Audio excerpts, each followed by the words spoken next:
It's a new year, meaning more games are coming, and today we're going to talk about it. But first up, if you're new to the channel, please subscribe and share, it really helps the channel out. So, we're now into the second year of Xbox Series X and S, and I really want to talk about the new games coming to these consoles. So today, I'm going to go over my top 10 most anticipated games for 2022. I'm going to show a little bit of each game, and talk about each one afterwards. Anyway, I hope everyone enjoys the video. Let's get into it.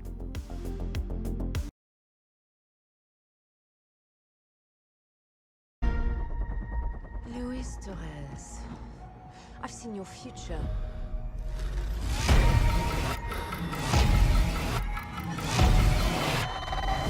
Global risk is scared of the weapon you will become. Starting off with number 10, we have the Crossfire X Campaign by Remedy Entertainment. Now, Remedy makes some of the most interesting stories in games, and the fact that they're making a military FPS campaign, that has my attention. I'm so interested in this game, and the thing is, we don't see a lot of military FPS campaigns anymore, and this looks gorgeous. Now, the thing about this game is that even though it's a linear campaign, there are sections of the game where you can tackle it how you want, stealth or action. So, all in all, it sounds really good, and this is coming to Xbox One and Xbox Series consoles this February.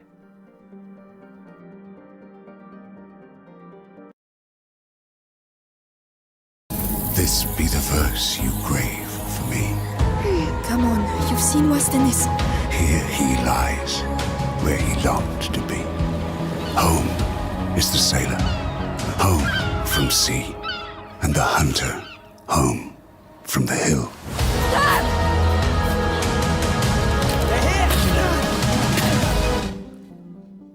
For number 9, we have A Plague Tale Requiem by Azobo. Now, the first game, A Plague Tale Innocence, was set in 14th century plague-ridden France, and to this day, it's one of the best action-adventure games out there. The stealth, the visuals, the action, the set pieces, all so good. And it looks like they're carrying that over to the sequel, and this game looks even bigger and better. The visuals are stunning. This is a next-gen only game. A Plague Tale Requiem is probably going to be one of the best games of the year. And this releases on Xbox Series consoles this year, and it's also going to launch day one in Xbox Game Pass.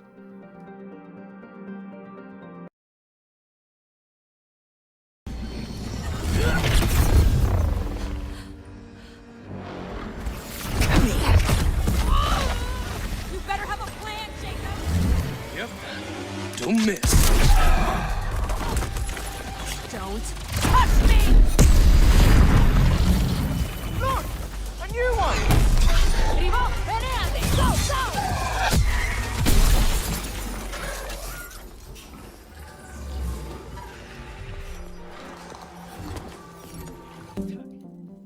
At number 8, we have Redfall by Arcane Studios.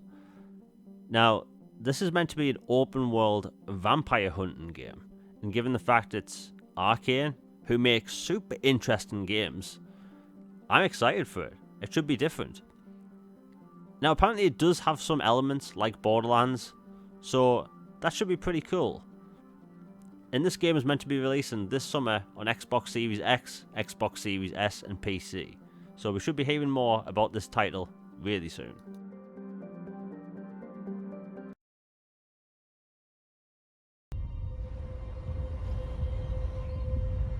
The Golden Order is broken to its core.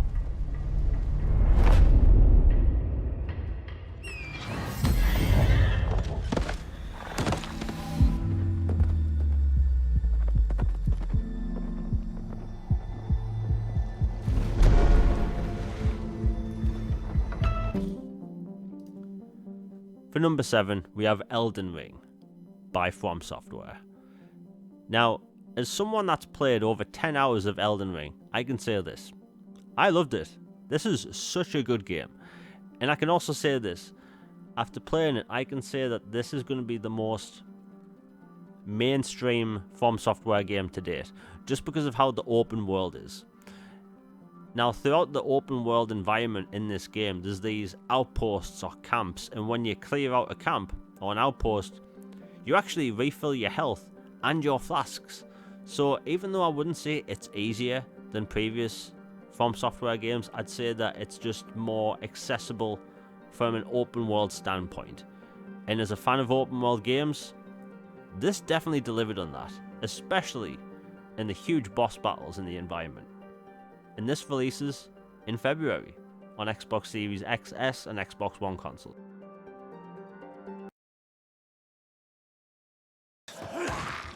I'll proceed with caution. Are we going? You wanted to show me something? Sure. Follow me. You won't get far without the biomarker. Without it, you don't know when you turn.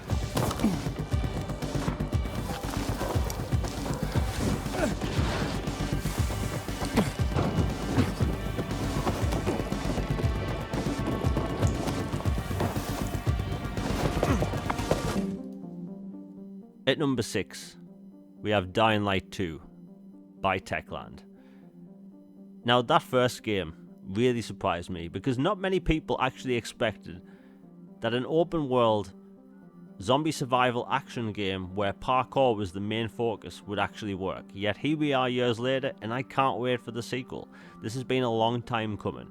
It's actually a really ambitious game. There's going to be choices you make throughout the game that will affect the entire world in small ways and in big ways. There's going to be things that you decide throughout the game that will open up some areas, change some areas, so everyone's world will actually look and play out completely differently. This is set years after the events of the first game, so the infection has taken over, zombies pretty much fill the lower levels of the city, and honestly, I can't wait for it. It comes out soon, early February, on Xbox Series XS, Xbox One consoles, and honestly, it looks so good. Cannot wait for this.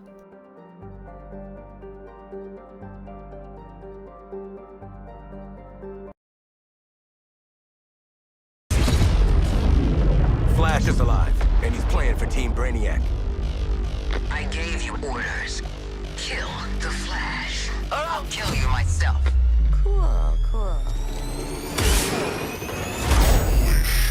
Showtime! Coming out swinging!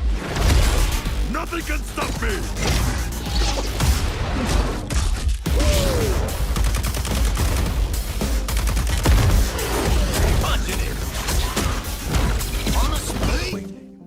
For number 5, we have Suicide Squad Kill the Justice League by Rocksteady.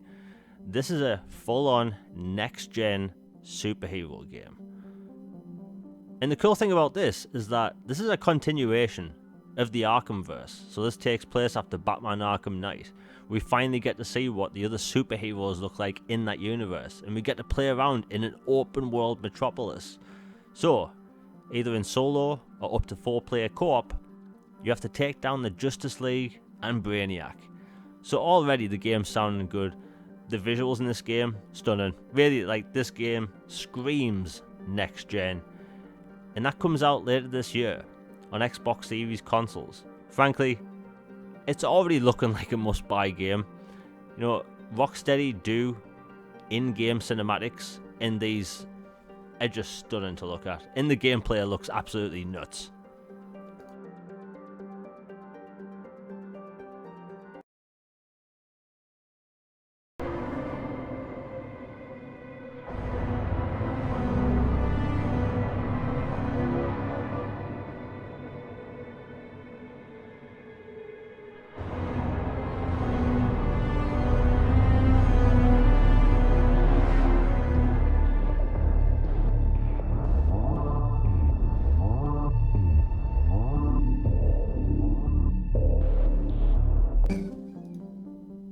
In number 4, we have Stalker 2, Heart of Chernobyl. This game takes place in an ever-changing landscape, filled with multiple different warring factions, mutants roaming the landscape, and this takes place in a gritty open-world environment. It's a horror FPS immersive sim, so if you're unfamiliar with what an immersive sim is, you're basically presented multiple different ways to finish quests, and it gives you more freedom in the environment. Now, this is going to be one of the first AAA games to be using Unreal Engine 5 on Xbox Series hardware, which is pretty impressive. This game looks stunning. Again, this game will be launching on Xbox Series X, Xbox Series S and PC this April. And day one in Xbox Game Pass.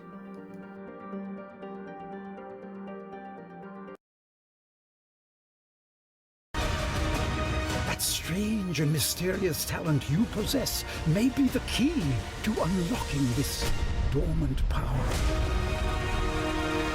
Your potential is limitless. But what form will it take?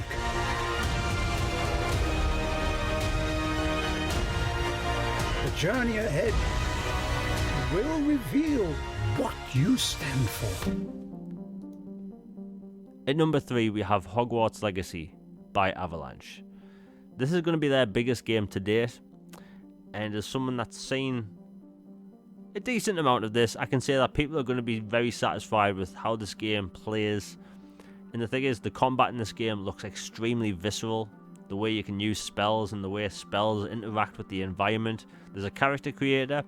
This is going to be set in the 1800s, so it's going to be set long before Harry Potter, and the developers are able to do pretty much whatever they want with the story within continuity. But this open world is going to be really special, and we should be finding out more soon, and that's set to release later this year on Xbox One and Series consoles.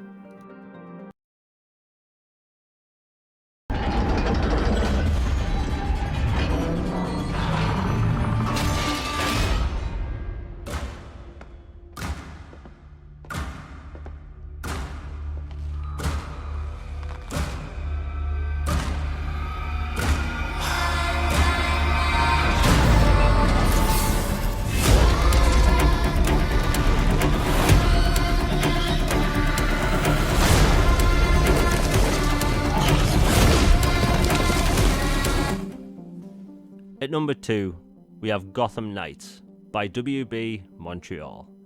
And I so can't wait for this game. This is not connected to the Arkhamverse. It's in its own separate universe. And the thing that makes this city look interesting is that it takes place in a populated city. So there's people walking around, driving, minding their own business while you're out saving the day. It's not empty for whatever reason again. But the really cool thing is that this is WB Montreal returning to an open world DC game. They've made some of the best boss battles of the past decade. So what they're going to be doing with bosses in this new city, I can't wait. And the thing is, this is a single player RPG that you can 100% in solo, or you can go through with one other friend in co-op. It is not a live service. I repeat, not a live service. It's a single player action RPG. You'll actually see leveled up characters, which will be tough to fight early on in the game until you level up, which is really cool. The free flow combat is back, but you're going to be able to use objects in the environment, which is really cool, as you'll see on screen right now. So personally, I think WB Montreal is going to do a fantastic job. It launches this year on Xbox Series XS, Xbox One consoles, and etc. Can't wait for this game.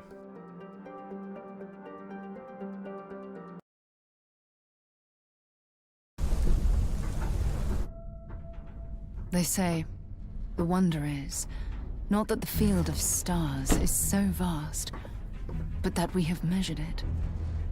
You're part of Constellation now. Part of our family. What you've found, it's the key to unlocking everything.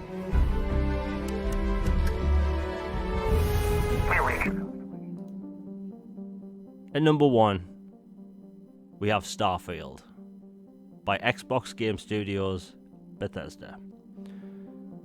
Now, this is the third pillar RPG franchise for Bethesda. This is going to go alongside Elder Scrolls and Fallout. So millions of people around the world, like myself, are looking forward towards this game for many reasons. It's going to be new, fresh, with also some familiarity at the same time.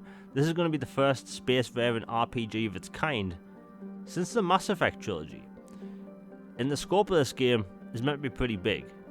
The things that you're going to be able to do in this game is pretty ambitious for an RPG, and given the fact it's Bethesda, it's the team behind Fallout and Elder Scrolls, I believe that they can make this game live up to that potential.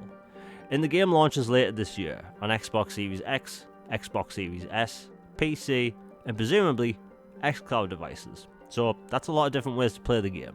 Personally, I can't wait to see more, and we will be seeing more soon. And that's it for today's top 10. I hope everyone's enjoyed the video, and if you have, please like, share and subscribe. Hit that bell for notifications, you'll be notified for my next video. All Things Xbox Podcast returns in just a few weeks. Follow me on Twitter, the link will be in the description down below, where I'll be talking about the return of the podcast. And I have a lot of cool things planned throughout the year, but also January. It's just the beginning of the year. I have a lot of cool videos planned to drop in the next few weeks, as well as some surprises which I've been hinting at for a while, and I really can't wait to show this stuff off. It's new, it's experimental, but I think it's going to be something people like. I'll be covering things like Starfield, Fable, and everything else Xbox related throughout the year. So I hope everyone stays tuned. Anyway, I hope everyone has a good day. I'm out. Peace.